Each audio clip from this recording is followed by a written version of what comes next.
everyone, happy 2018. Hope it's all going well for you so far and that you're enjoying a fresh start and a new year. This video, first of all, I'm so sorry I haven't vlogged for ages. It appears I'm not capable of being busy and doing Christmas stuff and vlogging at the same time. But January looks a little bit quieter for me, so hopefully I should be able to get back onto doing videos every week or every other week. I thought I'd start off with a review of the things that I was most proud of sewing in 2017 and the things that I finished in November and December that I didn't get around to vlogging and showing you. So I've got a few bits and pieces and I'm ably assisted by my beautiful model today. Stuart brought me a just-a-form dress form for Christmas, which I'm thrilled with. I've spent hours trying to get it to be exactly the right measurements.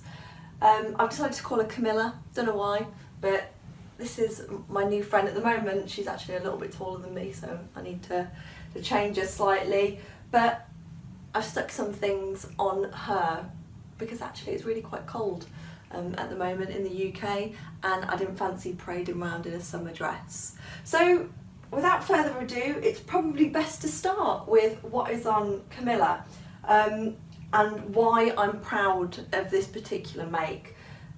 So this, I can't remember what the pattern is now.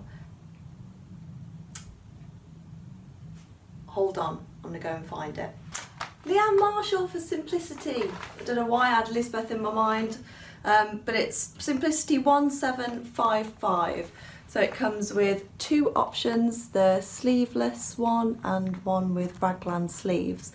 So this I saw on Rosa's channel sewn and I just fell in love with it. I love the little collar, I love the cutaway neckline, it's a style that really suits me. I love the little keyhole and I was most proud of this for two reasons. Firstly, this was the first time I'd ever lined a dress. So if I open her up, I'll be able to show you that the bodice is fully lined and I'd never done that before. So to unzip her entirely. Sorry Camilla, getting you undressed on YouTube.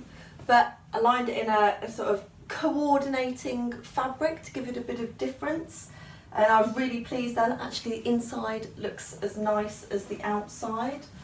And I was also really proud of this. Got to zip her back up, can't have a look in, because it involved my first attempt at pattern matching.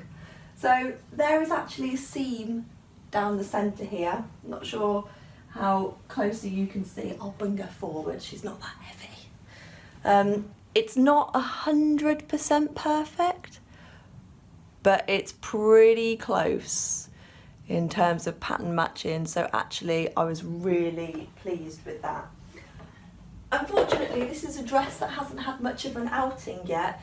It went on holiday to Palma Nova and it ended up being worn on the last night where we stayed by the pool until 9 o'clock, drinking, playing games and jumping into the pool.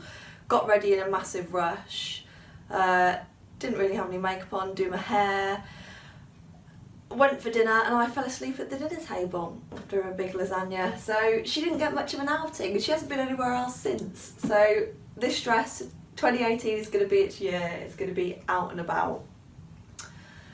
The next thing that I'm most proud of is the jumper that I'm wearing. So this is Sewer's favourite, the Linden by Grainline Studio, and this was my first Linden that I made. It's in this beautiful spotty fabric that was from Maud's Fabric Finds. I'm not sure if you can see the colours particularly accurately, but they're sort of a jade green, a dark green, a moss green, and then a mustardy colour, and then like a peach colour. This was, although the Agnes top was the first jersey top that I made and I love it, this was the first one I attempted using my stretch stitch on my machine, and I think it gives a much more professional finish. I'm not particularly in love with the zigzag stitch finish that I used on my Agnes top, so I need to do another one of those with the stretch stitch. But this was the first one I made that I thought, actually, do you know what, this could be ready to wear, no one would ever know. The neckline went in really nicely, and I've just worn it loads, and the fabric has washed and worn brilliantly. It's not bobbling or anything. It stands up to, you know, going out with the dog over and over again, being made muddy, which if anyone has a dog, you know at the moment, they're just permanently muddy. It's vile. Please let it freeze over again. The only problem with it is, and it's not really a problem, it's just laziness, is that it needs ironing, and I'm not a fantastic ironer, so it annoys me. But other than that, couldn't love this anymore, and I was really proud that I've actually got quite a professional finish on this. Now, these wouldn't normally be things I would wear together. I look like I'm in my pyjamas, but it's for the ease of recording something, and clearly demonstrated that it's not easy by just nearly falling off my sofa and trying to show you. My next thing that I'm most proud of were my Sew Over It carry trousers. Now, I made some of these back in 2016 in a really funky rayon. I'll insert a picture of them, and I really like them, but actually the style was a bit kind of baggy and a bit too big on me, I think. So this was my first attempt at really kind of altering a pattern to make it a bit more sort of suit my style and my body shape. So this was some pink triple crepe that I got on the Goldhawk Road in Shepherd's Bush from Gold Brick Fabrics. It's really lovely. And I decided that I was going to make a much slimmer pair of the carry trousers, and I was going to take the pockets out, because I thought in this fabric you'd just see the pockets through and that wouldn't look good. So I removed the pockets, and I figured out how to actually kind of, you know, just replace the bit that's missing when you've taken a pocket away, so I was really chuffed with that. I slimmed down the side seams to take out a bit of the volume that's in the Sew Over It carry trousers. And I also ended up with a slimmed down waistband, but that wasn't through choice, that was just purely because I couldn't get the width elastic that it specifies in the pattern, so I had to slim that down a bit as well. Sorry, I'm going to flash my midriff at you now, but I was really pleased with these. They're really comfy. I've worn them quite a bit. I wore them as my travelling trousers going on holiday with a really cute little ready-to-wear tie shirt from H&M that had all ice creams and sunglasses on it. I've also worn them to work quite a lot with just a white t-shirt and a grey blazer. So they've been really useful. The only thing about them is, with the triple crepe, they're not particularly hard wearing. They snag quite easily, so the dog is not allowed anywhere near me in these trousers for fear of snaggles in my clothing. So no dog, but still really pleased with them, and that gave me a bit more confidence to play with patterns a bit more and change things if I didn't quite like them, rather than just sticking to exactly what was on the pattern. Hold fire, I'm gonna get changed. One you've seen before, my favourite toaster sweater. This is in my Proudest Makes of 2017 purely because to date it is still the only garment I've ever made where I've not had to unpick a single element of it. There are more toasters in my future. I've got plans to make some more of these. I was eyeing up, I don't know if anyone saw Girl Charlie's email about the Pantone colour of the year and that gorgeous sweatshirt fabric, the black heather with the fleecy back. I'll insert an image and a link down below to it. I think that would be a very nice snuggly toaster sweater. I'm on a fabric buying hiatus at the moment. I've got to work through my stash, but the second that I've sewn up enough where I think I can start buying fabric again, that is first on my list for a toaster sweater. But yes, anyone who's not particularly confident sewing with stretch fabrics, I would recommend this pattern, because having the neckline like this rather than a band makes it a lot easier. It's really simple to follow, and the result is really nice. So really thrilled with that. Next make that I think pushed my skills in 2017 and that I'm proud of is the Sew Over It Alex shirt dress. It's a lot of sew over it. in this this particular vlog. I bought the City Break ebook and was determined to make good use of all the patterns. So this really challenged me. I'd never made anything shirt-like before. I'd never put a collar on anything before. I'd never sewn, and what's it called at the back? Like, is it the yoke? Is it at the back? So yoke at the front. I don't know. This thing at the back, yoke, whatever it is. I've never sewn one of those before, which involves a weird burrito method, where you kind of like wrapping the fabric round and doing something strange with it. But it worked beautifully. And I'm really proud. And I also love this fabric. This is an art gallery fabric. It's called Gramercy, and it's got all little dots and crosses in sort of black and grey and mustard. It's really beautiful quality, crisp cotton. Beautiful to work with. I think that's the only thing that made this shirt doable for me at the point when I did it. If I climb on the sofa to show you kind of full length, you can see it's got the dipped hem at the back. I want to make more Alex shirt dresses. I don't think this cotton was the right choice for me. Lisa Comfort's version, the blue Oxford cotton, was what inspired me to make a cotton one. But actually, well, I'll tell you what, I'll take the sleeves down and take the belt off, and you'll be able to see what my problem is with this, because I don't know if it's a combination of the fabric type, the fabric colour, the looseness of the fit, but when I actually sort of first made this, I thought, oh my god, I'm never going to wear this.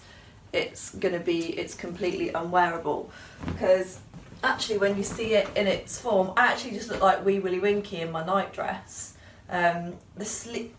Going forward, I think I'm only going to make this in drapey fabrics. I think it'd be really nice in sort of a crepe or a rayon or something. I think I need to make it shorter for me. I think the length that I chose isn't particularly flattering on me. And I know the style is relaxed and loose, but I think this is, I'm short, I'm 5'3", but I think this is just drowning me, there's too much.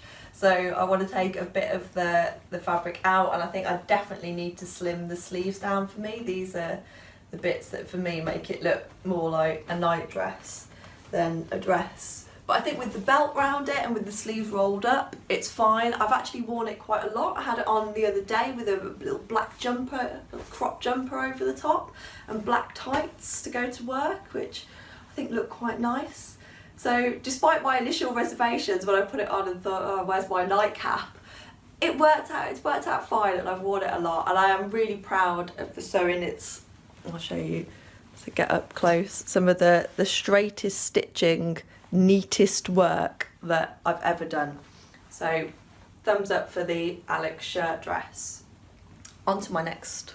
So this is my last Proudest Make before I move on to the things that I made at the end of the year that I didn't show you. It's the Sew Over It Erin skirt, City Break book again, very good purchase if you're looking for value for money. And I'm proud of this because this was my first attempt at buttons. I'd somehow managed to get through about like 18 months of sewing without ever actually putting a button on. So to do sort of a full button placket that actually had to do up and hold a skirt done up was quite a challenge and an achievement. And of course I decided to do it in denim, as you do, because just to make it extra hard for myself. But I'm really pleased with this. I think going forward I might slim it down a tiny bit towards the bottom maybe. Don't know if I'll be able to walk in it then. But I might have lost a little bit of weight since I did this. I could probably pull it in a bit. And I showed you in my last video I've got some dark green fabric, and I'm going to do like contrast floral pocket innards here to give it liven it up a bit and maybe do some covered buttons. But I've worn this so much. I've worn it during the day, casually. I've worn it at work with a white shirt. I've worn it on a night out in Magaluf. You know, it goes everywhere and does everything, this skirt, so can't rate it highly enough. Sorry, this is just a ready to wear jumper. But I think actually for winter, I mean I made this in the summer, I've worn it with sort of t-shirts and vests and things loads, but I think it also looks really good with a nice jumper in the winter. And the fabric is some Guthrie and Garni. I'm not sure if they still have it. I'll have a look and link it down below if they do. But I'm not sure if you can do a little tilt, whether you can see the little buttons on this. These were also from Guthrie and Garni, and they were quite expensive. I think they were about 80p each or something, but I just thought they were so cute, and I think they've just finished off the skirt perfectly and I couldn't resist them. So overall, really pleased with this. So now I'll show you the 2 things that I made at the end of the year that I haven't vlogged about because either I was too busy or too busy drinking Prosecco. So in November, I made a sew over it heather dress. My mom has been making this pattern, I think she's got 3 or 4 now, for about a year and absolutely loves it. So I thought it was my turn to make a heather dress. And boy, was this a pain in the arse. I love the finished outcome, I love the style. Again, this is something that I've worn absolutely loads. But when I first made it, it was so kind of loose around the waist and the hips. The weight of this fabric, this is a merino wool jersey from Gold Brick Fabrics as well. And it was all just sort of sagging and there was all sort of pulling lines. It just didn't look good, it didn't sit well. And it took sort of about 3 or 4 attempts at taking extra out of the princess seams at the front and the back, taking stuff out the side seams as well, so now kind of the front and the back, the princess seams don't quite match up anymore as they should do, and it's still not exactly perfect, I have to say, but it's good enough to wear. And I normally wear this with little grey knitted tights and tan fur-lined sort of knee-length, calf-length boots, which I think makes a really cute little outfit. And it's so warm and it's so comfy to wear, it's really lovely. Only slight downside, I thought this fabric was going to be great and would just last forever, but it's pilled almost instantly. So I need to get one of those debobblers. I think I've got a handbag that sort of rests there, and I think that's really done a serious amount of damage to this dress.